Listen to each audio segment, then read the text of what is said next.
Hey guys, we put Junior here with another Kingdom Hearts video. Remember to subscribe to our channel if you want regular Kingdom Hearts videos, and like we do other stuff too. Check out our channel. Yeah. Alright, so today's video, what are we talking about? Talking about the people that think they can play Kingdom Hearts 3 without playing the other games and just watching the summary videos that Nomura is creating. Don't do it. No.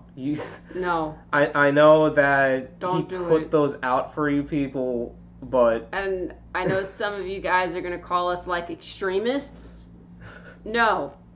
This is logical, and we're going to explain why. Now, mandatory. I don't care that there's summary videos. You have to play Kingdom Hearts 1, Kingdom Hearts 2.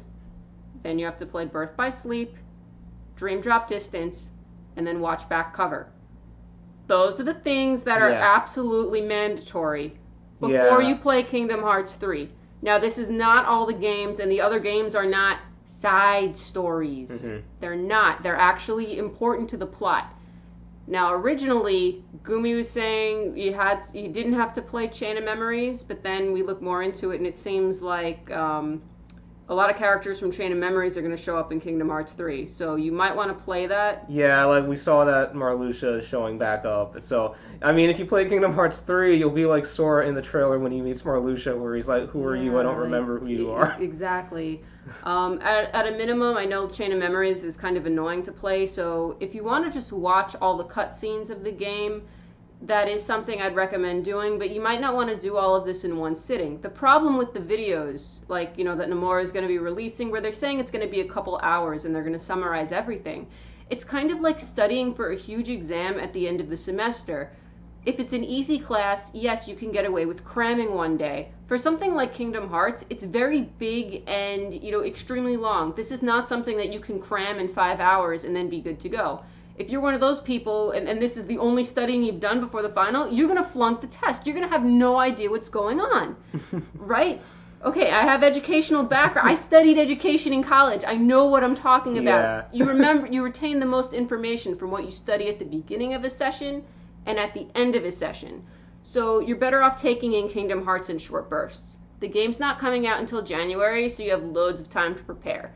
So how do you feel about 360 whatever days? 365 over 2 days, Nomura Ultra Complex Edition.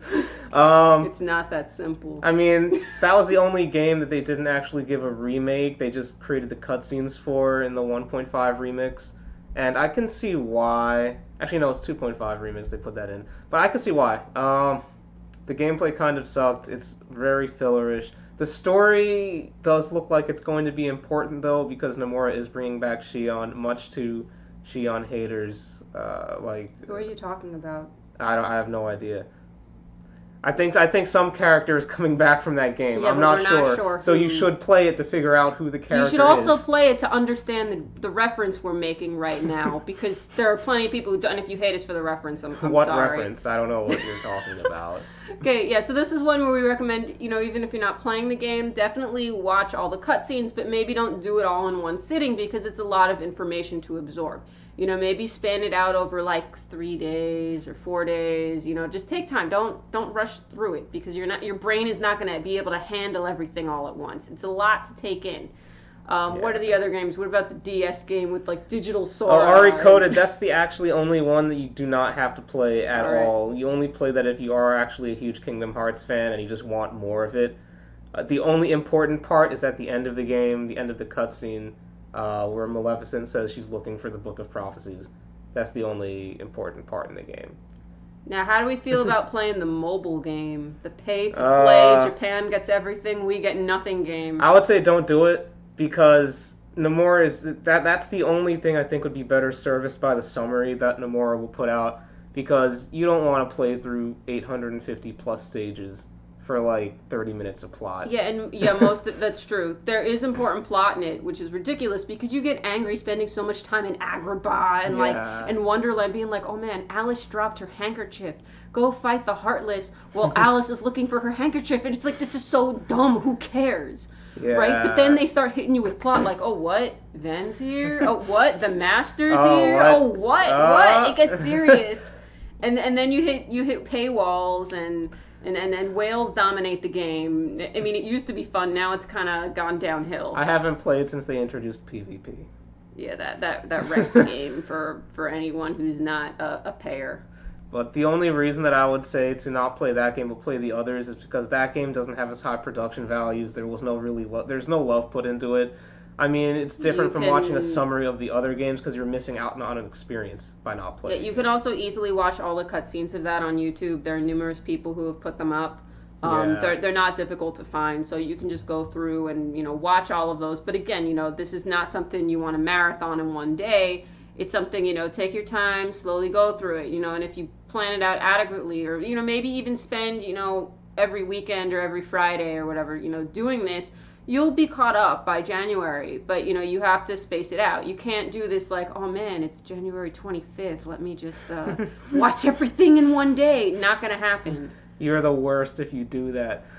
Like some reviewers that will be planning to review Kingdom Hearts 3 that will happen without playing it. How many of them do you think are going to work for legitimate companies? You think IGN is going to have somebody doing this? IGN, I think they will. They will specifically hire the person that hates JRPGs in general. Say, here, you're in charge of reviewing Kingdom Hearts 3. He's going to look at it and be like, what is this shit? Disney and Final Fantasy, I guess I'll give it a go. None of this makes sense. The plot isn't explained. I guess the press X to win is fun, but that's all 3 out of 10. That's the best I could do. Yeah, that's kind of how I feel about it. Like, you really do need to go more into this, and it's not being judgmental of people. If you have access to the internet, you have access at least to be able to watch Let's Plays, to be able to go through plot summaries and stuff like that. You can't just jump into this blind like some people are definitely going to do. Even thinking about when we were kids and Chain of Memories came out, I saw the commercial on TV. I thought it was, it's just Kingdom Hearts 1, but they put it on another system, because they would do that all the time. So I guarantee you there are people whose first Kingdom Hearts was Chain of Memories and had no idea what was going on. Yeah, and also, one thing I want to add that they might be confused about, should they play release order or by timeline? Release order. Yeah, release order. So a lot of people will say timeline, and she told me this a long time ago for watching Haruhi. And I went in order, and I didn't realize that I missed out on a part of the storytelling process that they intended to have. They intend for you to experience it in a certain way, and that's kind of why release order is important. Yeah. So I would definitely go that route. And you won't have the same experience. You'll have a completely different view of the series if you play it.